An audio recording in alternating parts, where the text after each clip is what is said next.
자, 이제 정치권으로 좀 넘어올까요? 박찬주 대장이 이제 군 검찰에 소환돼서 조사를 받았죠. 지금 뭐 여러 가지 얘기가 나오고 있습니다만 일단은 군 검찰의 조사를 받고 새벽에 나왔습니다만 그 나올 때 했던 얘기 좀 들어보시고 이어가 보도록 하겠습니다.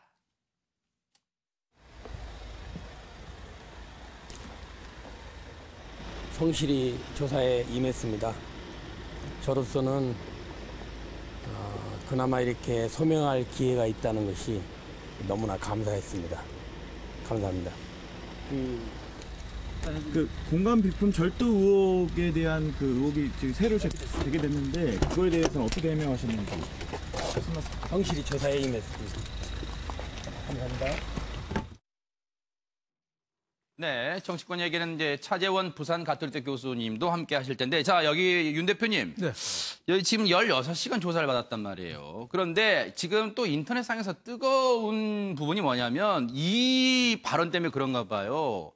소명 기회를 줘서 감사하다. 아니, 이걸 어떻게 해석해야 되는 거예요? 그게 뭐 일견 말만 들어보면은 굉장히 공손한 얘기 같지만 네. 그 한마디로 약간 틀어서 보면은 나는 억울하다. 나는 일방적으로 매도를 당했는데 네. 내 얘기도 들어줘서 검찰한테 고맙다. 아하. 나는 억울하다. 뭐 네. 이런 거죠. 그러니까 네. 저 박찬주 그 대장이 네. 전 대장이 뭐 범죄를 나누는 거죠. 네.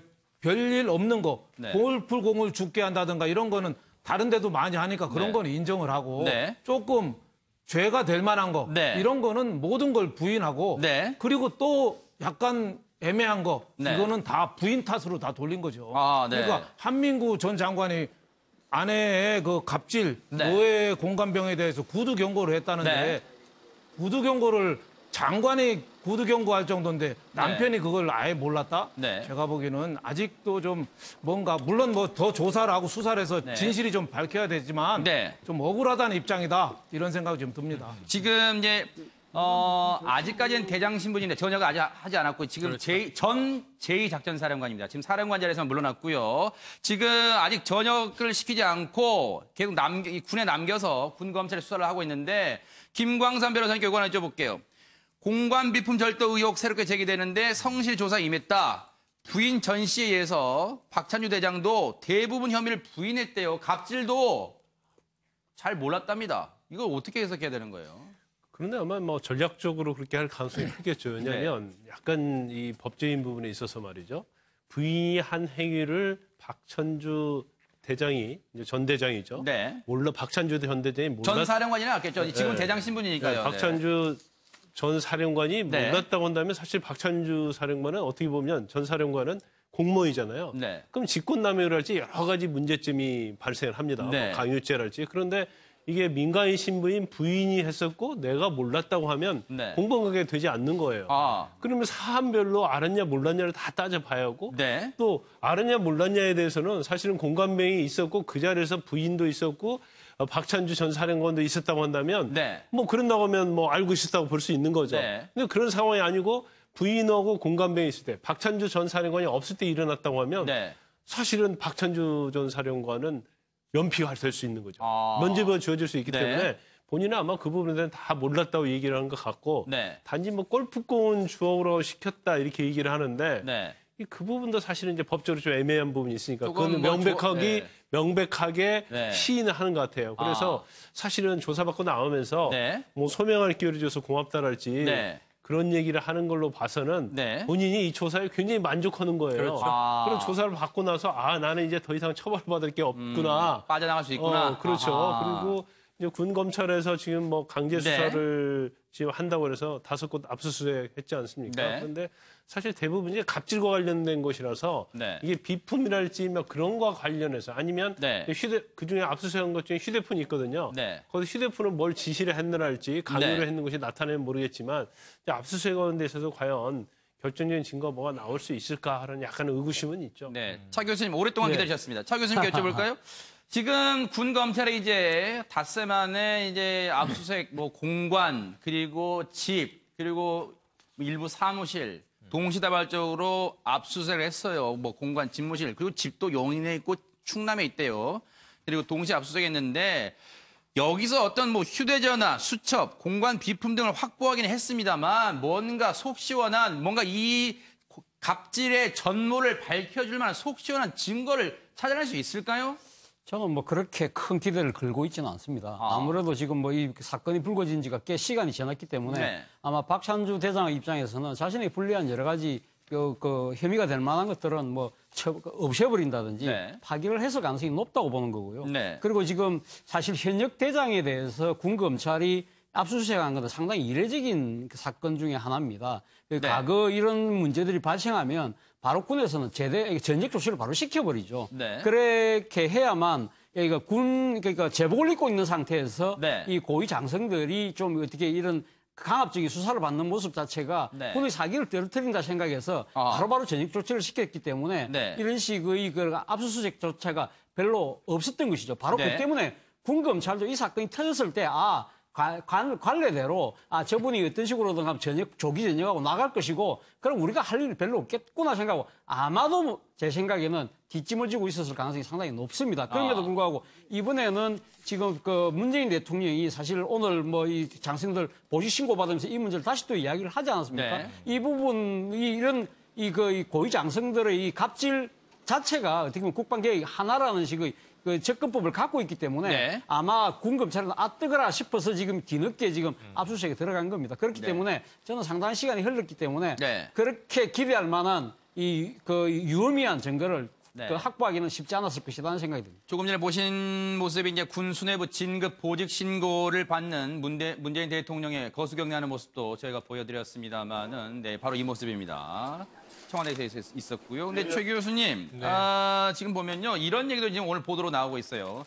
한민구 국방부 장관, 물론 이제 지금 전 국방부 장관입니다. 네. 당시에 이제 이런 사실이 알려지면서 조심해라고 구두 경고를 받았는데 그 이후에 박찬주 대장이 부인 전모 씨한테 크게 호통쳤다. 그러면 이 박찬주 대장도 호통쳤다는 게 중요한 게 아니라 이 사안의 심각성을 알고 있는 거 아니에요? 알고 있었던 거죠. 네. 국방부 장관이면 직속 장관 아닙니까? 네. 그런데 자, 당신 부인이 네. 사병들을 괴롭힌다고 자꾸 민원이 들어오니 네. 이게 문제가 더 커지기 전에 좀 알아서 조치를 하시오. 아하. 이런 얘기를 구두로 통보를 한 거예요. 네. 그러면 이게 한번 생각을 해보세요. 저 우리 김앵커님 직장 상사가 네.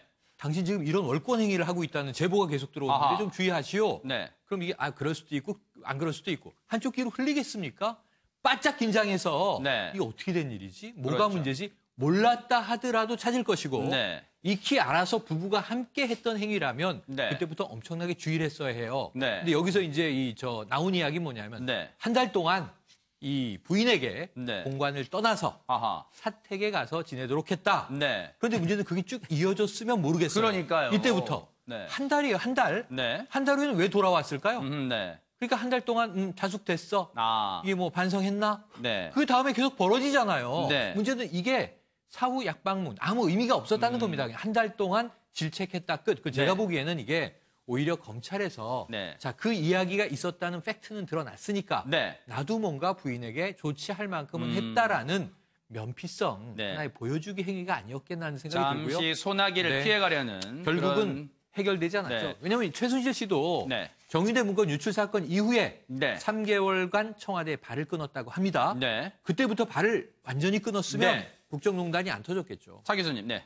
예, 박찬주 대장에게 한민구 그 당시 국방장관이 그 경고했다는 이야기는 한 이틀 전에 나온 이야기입니다. 근데 오늘에서 갑자기 그 박찬주 대장이 한 달간 별거를 했다. 그 이야기는 무슨 이야기냐 하면 박찬주 대장 입장에서는 본인의 행위를 모르고 있다가 네. 장관으로부터 그 경고를 받고 난 뒤에 부인을 호되게 질책하고 그 뒤에 한 달 뒤에 다시 또 공간에 출입할 때는 공관병들하고 아예 같이 못 있도록 그렇게 격리 조치를 했다는 거 아닙니까? 그거 네. 이야기는 자기는 부인이 그렇게 해는 갑질한 걸 몰랐다는 것이죠. 네. 그렇기 때문에 이게 대해서 지금 이제 군검찰에서 조사를 하는 과정에 있어서 네. 부인은 지금 일단 참고인이거든요. 그렇다고 네. 한다면 지금 모든 혐의는 박찬주 대장이 질 수밖에 없는 상황이라고 한다면 네. 부인이 한 행위를 자신이 지금 이제 연대 책임을 질 이유는 없잖아요. 네. 그렇기 때문에 일종의 빠져나가기 위한 하나의 구실로 이 별거 문제를 네. 오늘 하나 들고 놓은 것이 아닌가 하는 생각이 듭니다.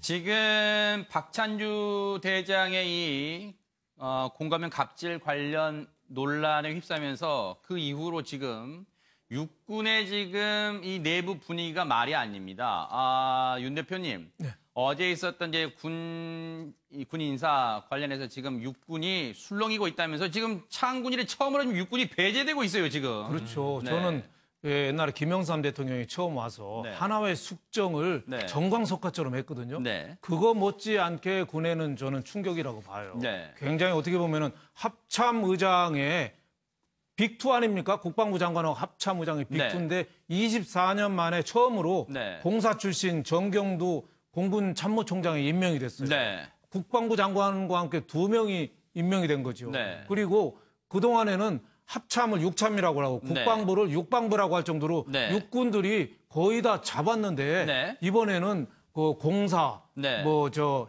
회사 네. 이쪽 출신들이 아주 이 네. 약진을 해버렸죠. 그래서 네. 육군들이 상대적으로 상당히 어떻게 네. 보면은 조금 힘이 좀 약해지는. 네. 어떻게 보면 군 그 개혁을 위해서는 네. 문재인 대통령이 육군의 힘을 좀 빼야 된다. 네. 육군이 물론 중요하긴 하죠. 네. 뭐 이순신 장군도 육군 출신이니까 육군들이 중요하긴 한데 네. 육군들이 그동안에 네. 너무 좀 힘이 좀 과하다 보니까 네. 군의 균형이 좀 깨진 거 아니냐 해서 이번에 해군하고 네. 육군 공군 출신을 좀 중용한 거 아니냐 네. 뭐 이런 생각이 들고 또 하나는 이제 네. 37기 이번에 박찬주 네. 그 대장도 그렇고 그 박지만 씨하고 다 육사 동기들이거든요. 네. 77년에 같이 입대하신 분들인데 네. 그분들이 거의 다 이제 이번에 다 은퇴를 좀 하게 된 그래, 게 옷 벗어야 되죠, 이제. 그게 이제 좀 네.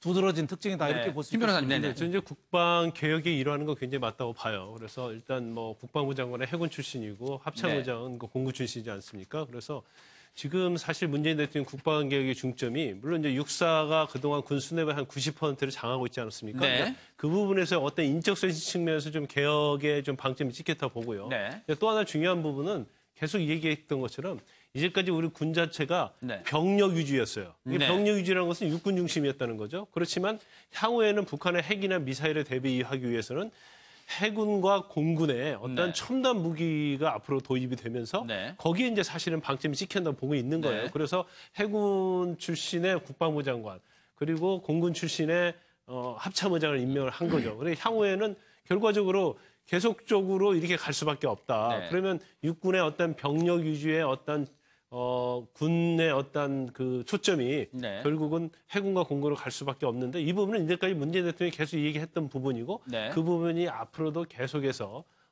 시행이 될 것이다 이렇게 볼 수 있는 거죠. 그리고 이제 조기 우리가 그 전시작전 통제권을 환수하려고 그러잖아요.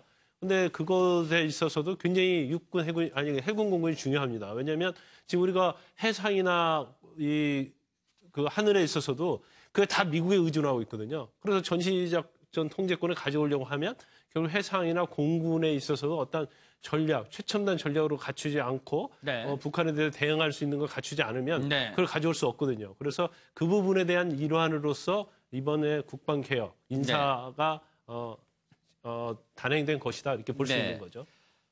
자, 뭐 육군에서는 볼멘 소리가 나올 수밖에 없어요. 우리를 뭐 적폐로 보는 것이냐 이런 볼멘 소리 나온다는데 혹시 문재인 정부가 혹시 육군을 혹시 나중에 어떻게 다독일까 한번 그것도 지켜보겠습니다.